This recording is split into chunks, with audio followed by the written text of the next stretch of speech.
How did you become a cop? That was the obvious choice. Spider-Man says, with great powers come great responsibilities. So Yes. yeah, I didn't know the set of responsibilities, that would come along. But if you ask me as a kid, no, it was not my dream, to become a cop or to be serving the government. We have to be where we need to be in that journey because we need to learn certain things that we don't even know, like why are we learning those skills, because these skills are going to give us some foundation or some tools that we would need later on in our life, which for the Absolutely. bigger purpose in life, right?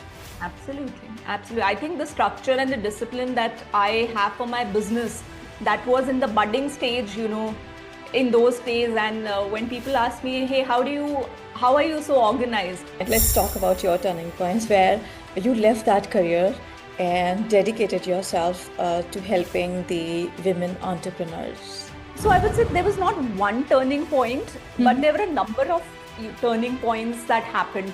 Me, initially, my whole idea of leaving my job was probably I didn't belong here and I need to find something else, some other place where I belong. How does it look like for women entrepreneurs, especially in Indian society?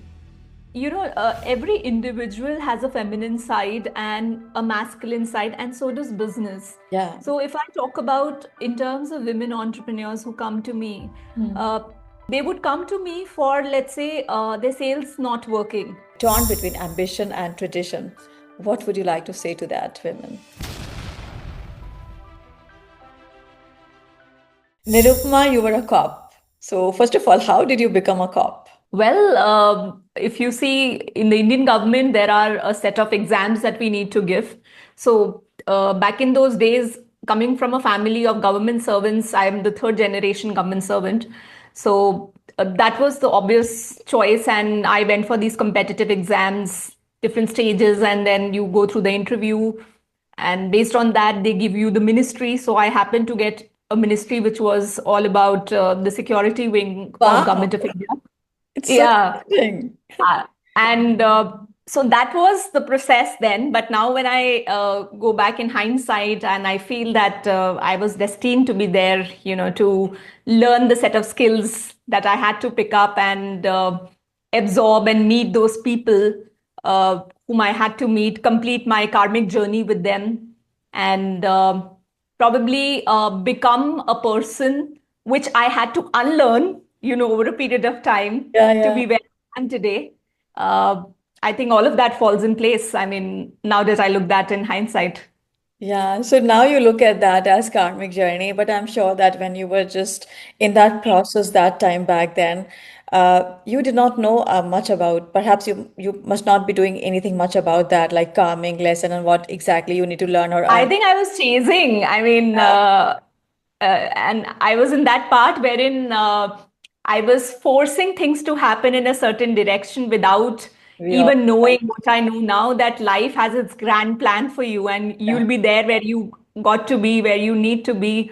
And whatever needs to happen through you will happen. You cannot fight the bigger force, you Yeah, know. yeah, exactly. So why did you become the cop? My next question is this, because sometimes, like in our childhood, we fantasy a career like we want to become Right. this when we grow up. So did you ever Yes. think that you will become a cop once you grow up? Never in my life. Rather, my mom never used to like police officers. I mean, so probably I always tell her, whatever you resist, that persists, Yeah, yeah. So, so yeah, I think it was by sheer luck, Yeah, or I would not say luck. I landed up at a place where I had to, and like I've always felt that we all are chasing something what we don't have. So maybe when I look back, some years ago, I was probably chasing power. And I felt that, the moment I get that kind of a power, it's going to complete me and it's going to make me reach that place. yeah. And like Spider-Man says, with great powers come great responsibilities. So Yes. yeah, I didn't know the set of responsibilities, that would come along with this thing. So yeah, I think maybe I was chasing power to fulfill me as a person, Yeah. which I was striving for. I mean, now that I look at a subconscious level, but if you ask me as a kid, no, it was not my dream, to become a cop or to be serving the government. Rather, I was happy playing and just being around with other kids that time. Yeah, Yeah, pretty okay. much. Also, Matt, I can say one thing that this role is like most people would not connect with feminine essence or power. So it's Correct. feminine flow, right? So it's interesting that being in that masculine role for a while, and now what you're doing is exactly opposite because it's more about nurturing and supporting Nourishing. Yes. entrepreneurs, yeah. So this is very nice and interesting, and you've said it very rightly that we have to be where we need to be in that journey because we need to learn certain things that we don't even know, like why are we learning those skills? Because these skills are going to give us some foundation or some tools that we would need later on in our life, which for Absolutely. the bigger purpose in life, right? Absolutely. Absolutely. I think the structure and the discipline that I have for my business, that was in the budding stage, in those days. And when people ask me, hey, how are you so organized? And I don't know, that's probably a latent skill that I had picked up, Mm, from there. So all the people who say that, oh, my life experience has gone waste, because I did something and then I am doing completely diametrically opposite today. I mean, it's never like that. yeah. You just keep on acquiring little by little those skills, that mindset, that way of being. And even you start shedding a lot of things. It's not only acquiring, but it is also shedding a part of you to become who you need to become, wanting to become on purpose. Yes. So probably those were the skills that I had to develop out there. Yeah. Yeah, And in entrepreneurship, you need a lot of skills, and you pick those skills from different parts of our correct, life, right? So then I think it makes sense, a lot of sense in other things. For example, if I share my story, it's I was a tech person. Like I did my MCA, and then I did a lot of courses back then, like lots of correct, software things and right, development and tools. And then I realized that okay, it's not for me, and I'm not a technical person in my heart. So let's do something that relates with people and life. So then I did marketing. I did my marketing management, correct. and then I started marketing in the IT organizations because then I had a combination of two because Experience. I knew how Yes, what IT industry works like, does it work like, and then the marketing skills just came in, that the different set of tools that came into my toolbox. And then I was working as French and translator interpreter because at one point in time I thought that okay, I love languages, so why not do that? So, right, so then after coming back from France, like I was going to a French school there, and then I took up a job in in a French company called Bureau Veritas. got It's a good one, and then I was doing in French. And when I left my job, people said that, "What are you doing with French? What are you doing with this thing? Like you just wasted all of right, that, you know." right, And I realized that I knew that everything is just coming, to help me out in my next journey. right.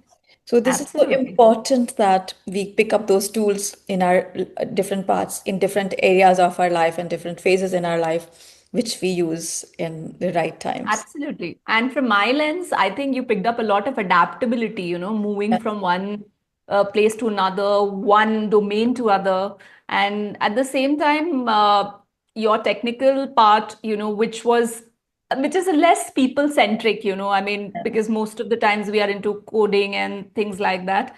Your marketing would have actually brought the people skills, which Yes, were yeah. not there in the technical part. And then finally, the versatility, of learning another language. Mhm. So that all of that comes so much handy, especially when we are building a business. So Yeah. uh, Yeah. all of that It is all the came person in the together. making. Yeah. Correct, correct. And now, as I'm working with IT CEOs and like tech CEOs, founders, and all that, now I know their struggles because I have been there.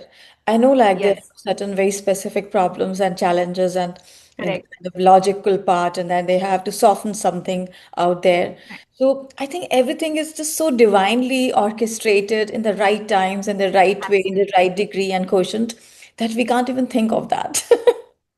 Yes, and if we try doing it our own way, we would probably never be able to Never. understand the equation.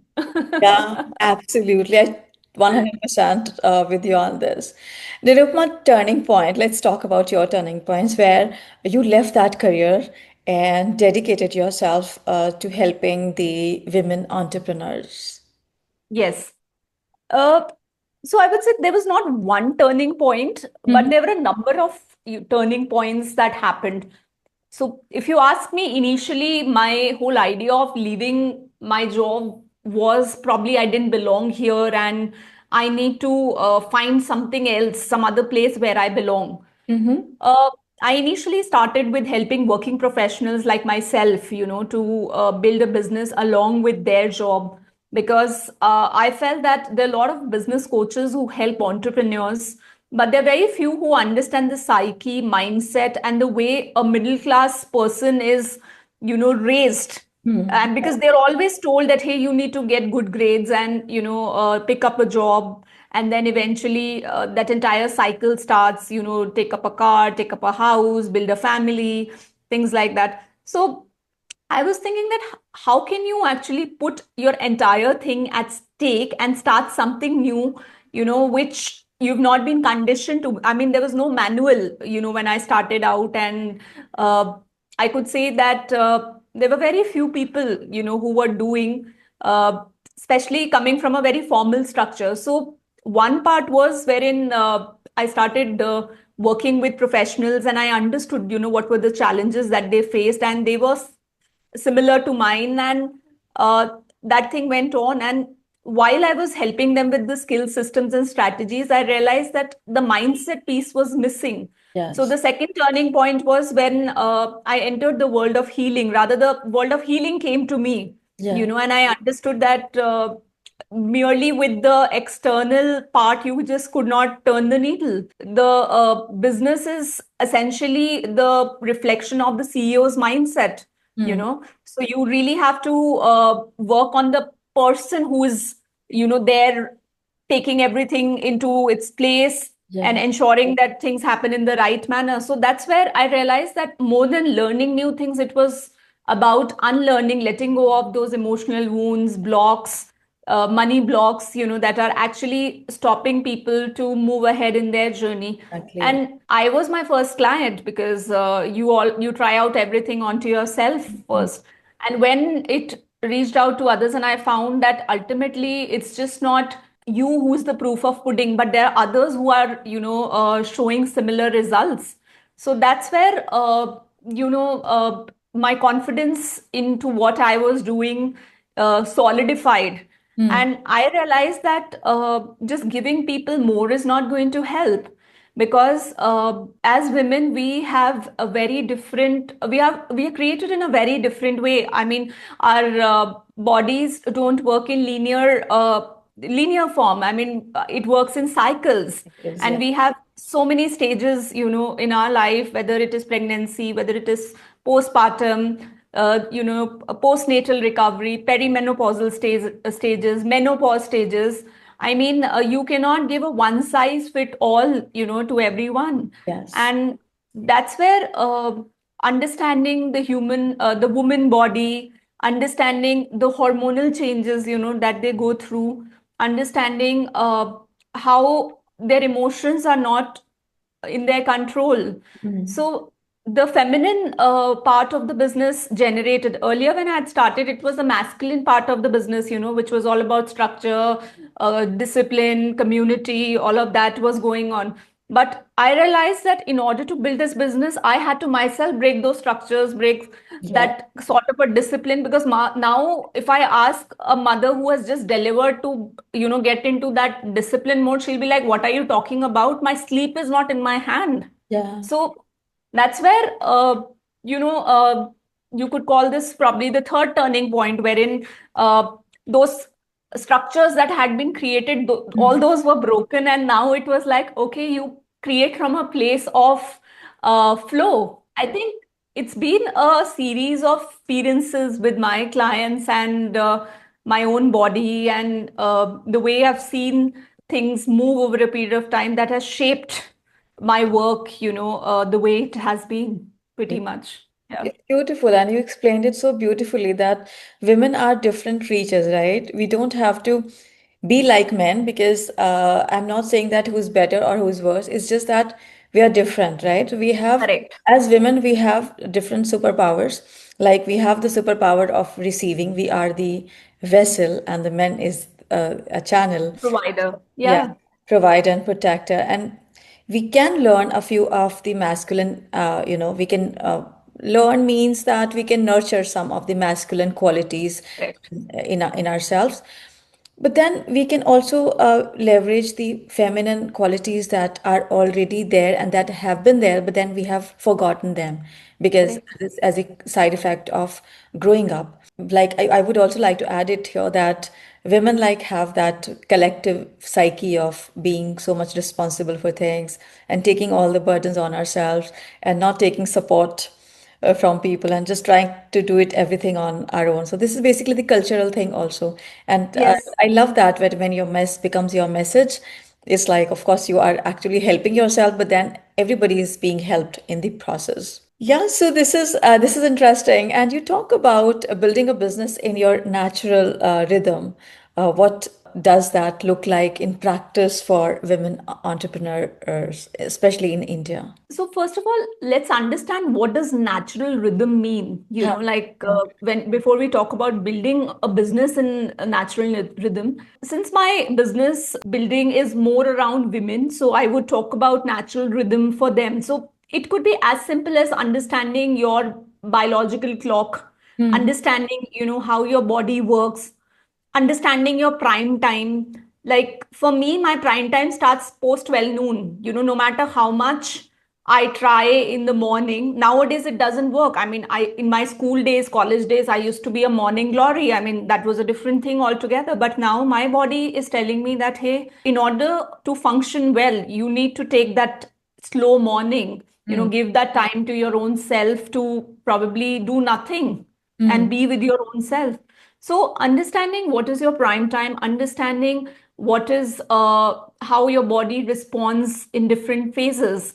Like if we talk about women, we have different lunar phases, Yeah. and it's starts with our menstrual cycle wherein we are bleeding, and that is the time wherein a woman's body is the weakest, Hmm. and our emotions go up and down at that time. So ultimately understanding that you don't need to get into a work wherein which demands a lot of creativity, or which demands you to take huge decisions Hmm. at that time. That could be a time for you to rest and maybe reflect on certain things that you're doing in your business. So that's your menstrual phase. Hmm. And I remember there was a time I used to play matches or run marathons, Mm-hmm. during my periods.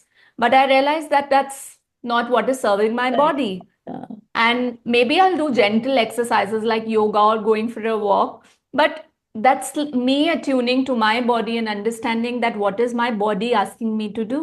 Hmm. Then after the menstrual phase, when your estrogen level starts increasing, comes your follicular phase.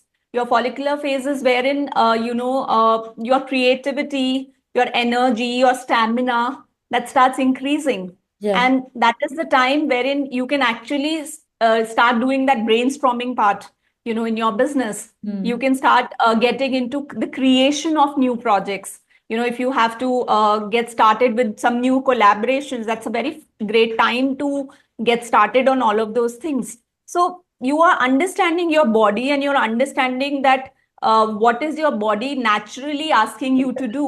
Yeah. Then after your follicular phase, the next part is the ovulation phase, wherein the egg is essentially formed. That is the time your estrogen is at its peak. And Hmm. when your estrogen is at its peak, you are actually in a very good place to socialize, Wow. network. People say that you should be pitching, at Yeah. that particular time because you are unstoppable. Yeah. So you are creating your business pitches, your sales calls Yeah. around that part. because your body is naturally supporting you to shine, to move around, and um, just be in your best self, That's very right? So interesting. Yeah, that's very yes.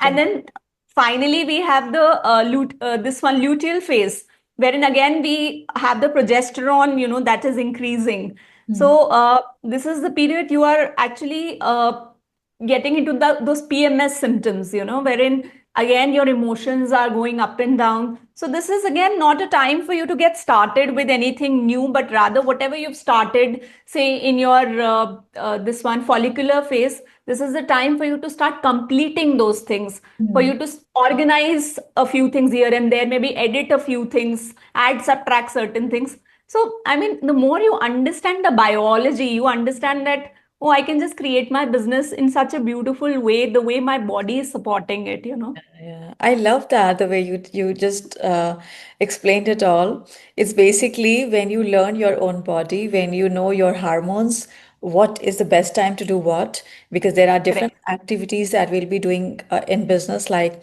we'll be doing some kind of socializing, like where we are pitching our offers to people. Networking. Yeah, in Yes. networking, and we'll be creating content. Have to be created, creative at times, where new Correct. project ideas or new projects, and just thinking about that, brainstorming, heart storming.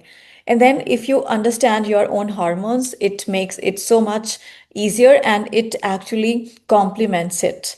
I mean, each Yes. stage You're you going in alignment with it, you yeah, know. yeah, yeah. You can make the most of every stage of your natural rhythm. This is so Absolutely. beautiful, and this is what looks like in practice for women entrepreneurs. Yeah, I mean, like the way you said that femininity or the feminine self, is something that is our default self. But Hmm. over a period of time, we have learned to become more masculine because Yes. society expected us to be in a certain way, that you have to run, you need to hustle, you Yeah, need to work against your biological clock. yeah. So we have just forgotten all of these things. Rather, I was reading a statement yesterday that feminine is default, but masculine came as an aberration in our system, Oh, you really? know? Okay. Yeah, Yeah. interesting. So it's just about, reconnecting with your bodies. It's just about understanding that what it is that my energy levels are trying to tell me, Yeah. what it is that, how much stamina do I have in my body. Mm. And the more we are cognizant of all these things, the more we are listening, the more we are trusting our body. I would want to use the word trusting our body, because sometimes, we try to give a lot of importance to the intellect. We're like, oh, we've learned so much, we know Yeah. everything. I mean, there's nothing on the surface, no, that says that anything is wrong, but your body is like, oh, it's withdrawing, it's Mm. dormant, it's a little heavy, it is telling you, hey, please don't do that. But we Mm. are like, no, no, no, this everything is all right, why should I listen to it? And I'm really wanting the women to actually keep your intelligence aside for a bit and start listening to your instincts, to the intuition, Yeah. because that the decisions that you take from your gut, they are the best decisions. Yes, And you may intuition not is never realize it in wrong. that moment, Yeah. but Yeah. eventually you would. Yes, yes. Intuition is never wrong. And our bodies are like it's a subconscious mind. So whatever it's just telling us, it's so important to listen to us. But the problem is that most of us don't know how to be still, how to slow down, and how to listen to our body, because I mean, that needs a lot of awareness. So when you listen to your body, then only you can gauge your hormones, like how you're feeling at that time. And one more thing Right. I would like to bring up here is that in our cultures, like emotions are not given much importance. Like there's more of Yes. survival, there's more of like you have to do this, do that, and even our in our family, nobody or like people don't ask about like how are we feeling. Always think that, okay, are you hungry? Do you need to sleep? Yeah. Do you need to do that? But then how are we feeling? Nobody asks that. And in fact, that Yes. was something that when I was doing my own healing, and of course, that's an like, constant journey, and it never ends. So I always think that I just stop now and I say, how am I feeling? And then when I start reparenting myself, like, the kind of mother wounds we have, the kind of father wounds we have. So then we Yes. we start reparenting ourselves, and then we start talking to ourselves like in a very gentle way, in a very, kind way, that, okay, how are you feeling? It's okay to feel bad. It's okay to feel angry. We're more compassionate to our Yeah. inner child, than we Yeah. ever were. I mean, all Yeah. these years we were just probably one of my mentor used to say that you don't require an outside person, to beat yourself up. You are only doing so much of self-depreciating talk each and every day to Yeah. your own self, and the way you treat yourself, you would not even treat your best friend like that. Absolutely. So I think the moment you beautifully mentioned, you reparent yourself. I mean, you nurture yourself, you take care of yourself, you mother yourself, you become a father to your own self, bringing, those kind of protection, safety, security to yourself. And actually starts with having a beautiful relationship with your body, Yes. because most of us don't have a relationship with our body.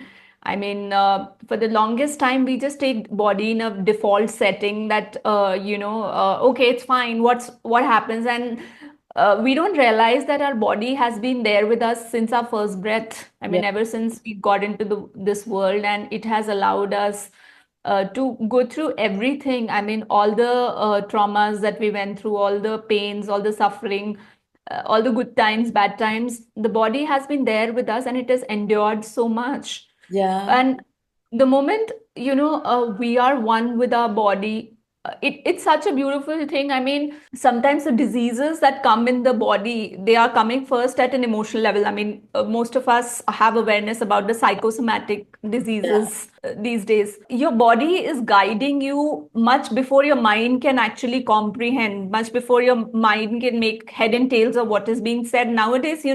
I find that after 2 days, I will get to understand, okay, my body was trying to tell me that thing that day. Hmm.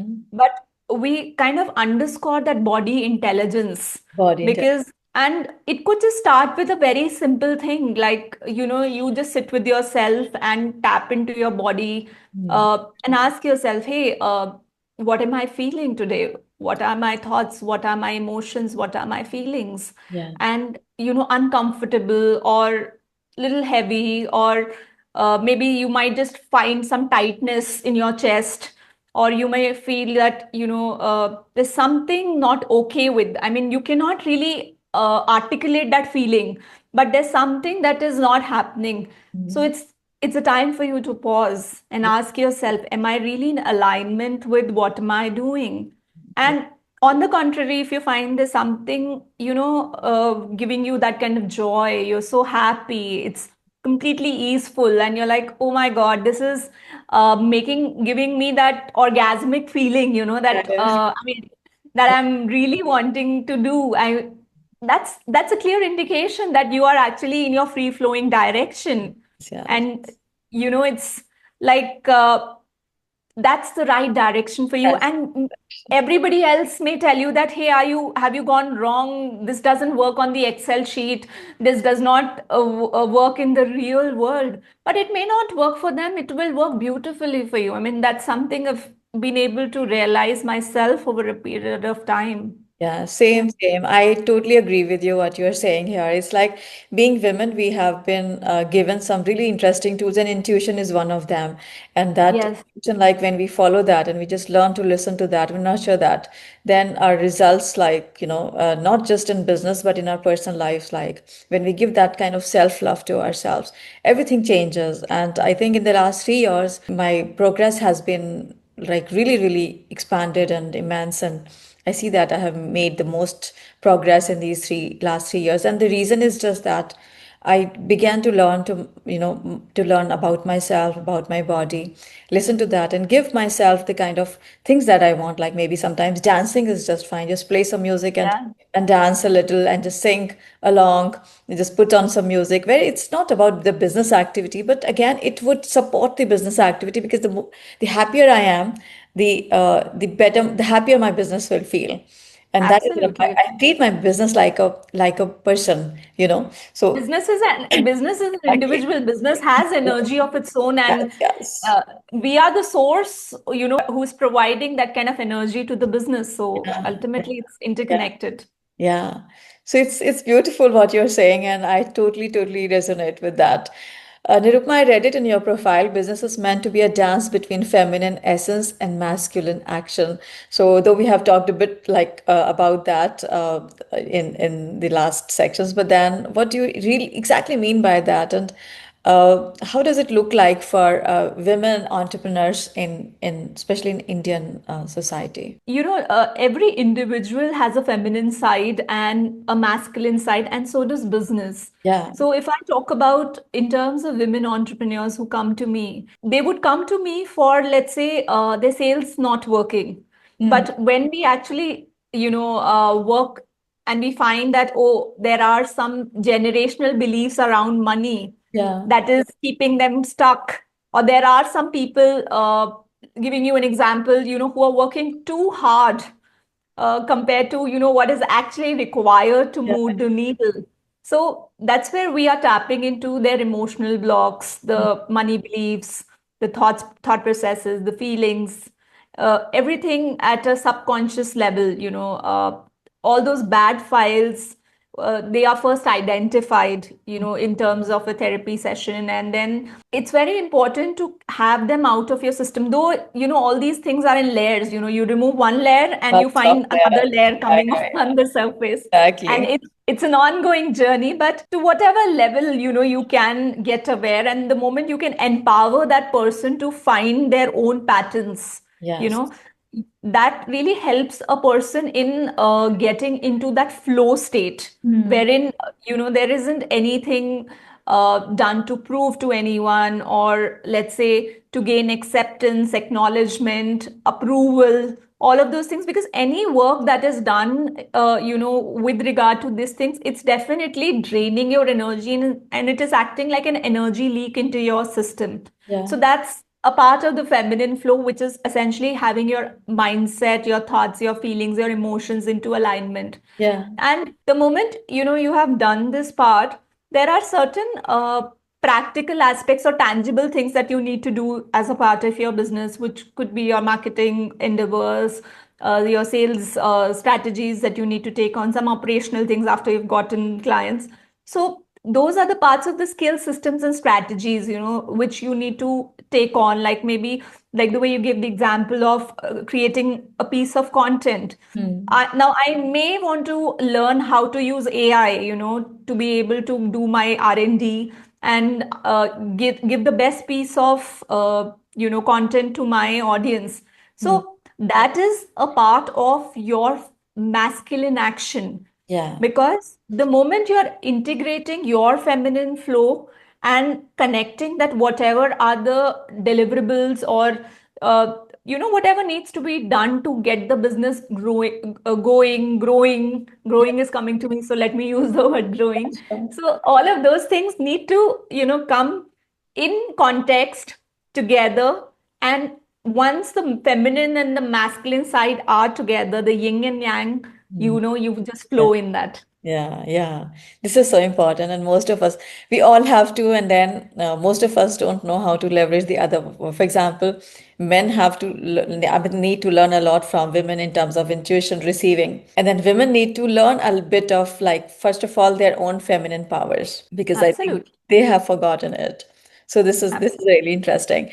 Iron Lady, who gave you this name, Nirupma? I got this name for the first time. Like, I had seen this movie, Iron Lady, President of the UK Prime Minister. Mm-hmm. And that movie was all around having those nerves of steel for a woman, to Yeah. thrive in a man's world. I think that was the name, that came at that point of time. And then I realized that a lot of people had saved my name, as Nirupama Iron Lady.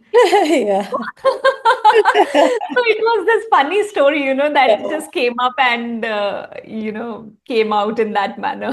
It's interesting and it's very inspiring also. Like I think all of us women like we can take that tag like okay we iron. Absolutely. I mean, it started from Margaret Thatcher, and now, I Yeah. think we all have embodied it. I think it's more about embodying it rather than just having that Saying title, that. Yeah, yeah.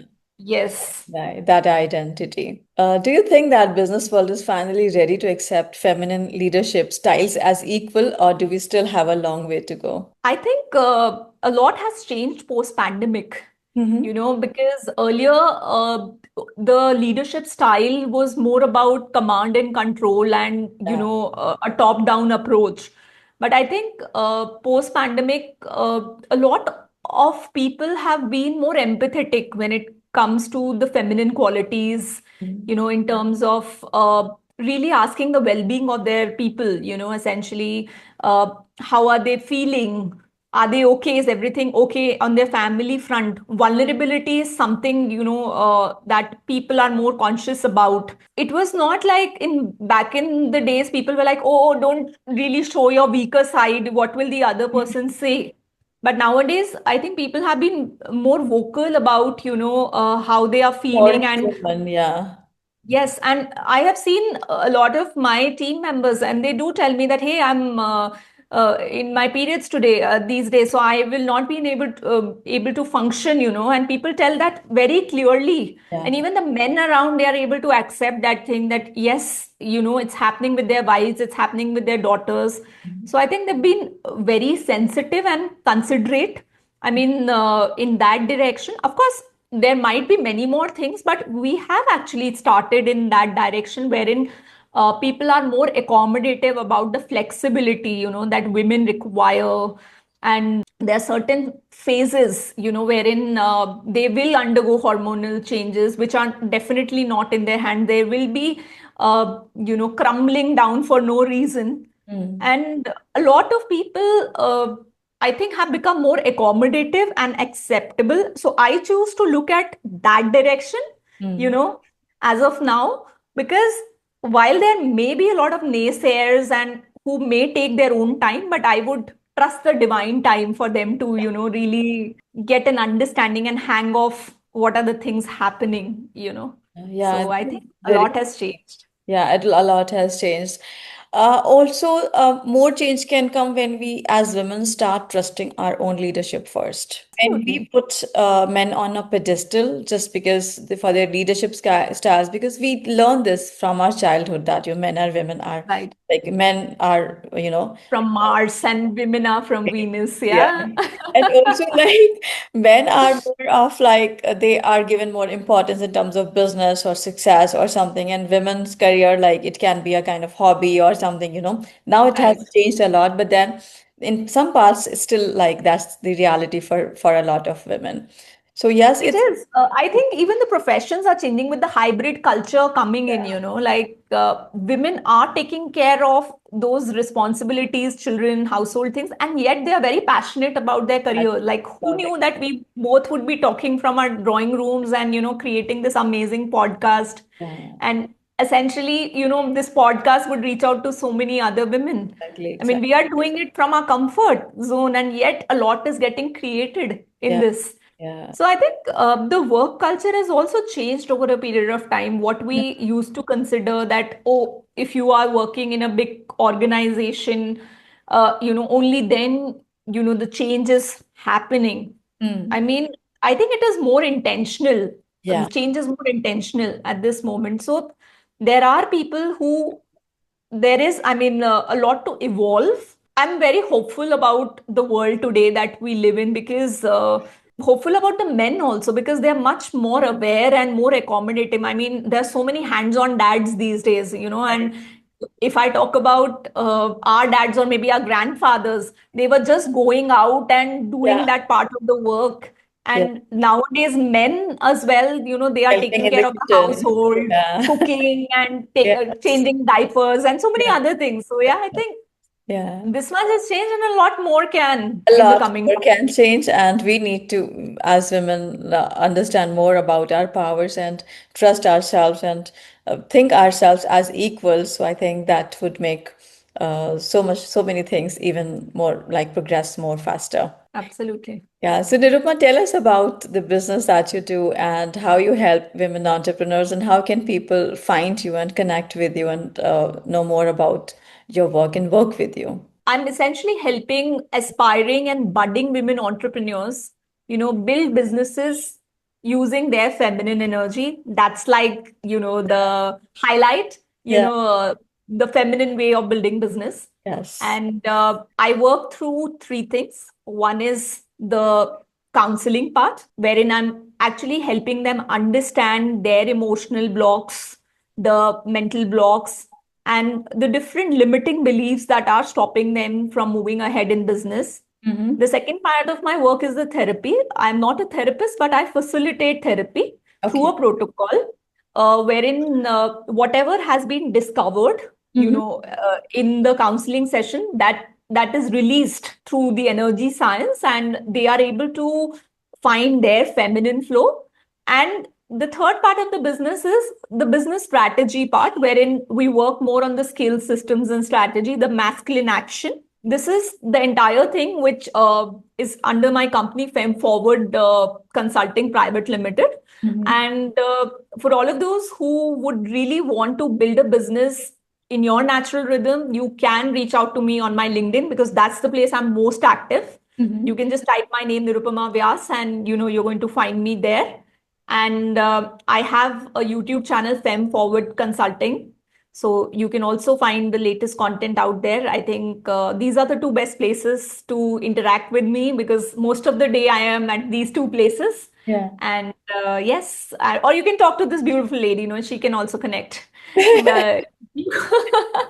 you people to me. So I Sure. think Sure. these are the three places. And Nirupma, I really, really appreciate what you're doing because this is the holistic work that you do. And I really appreciate that because lots of coaches these days are talking about some kind of things that is, I mean, that does not make much sense to me, though it's nice and good. I don't have no judgment for anybody.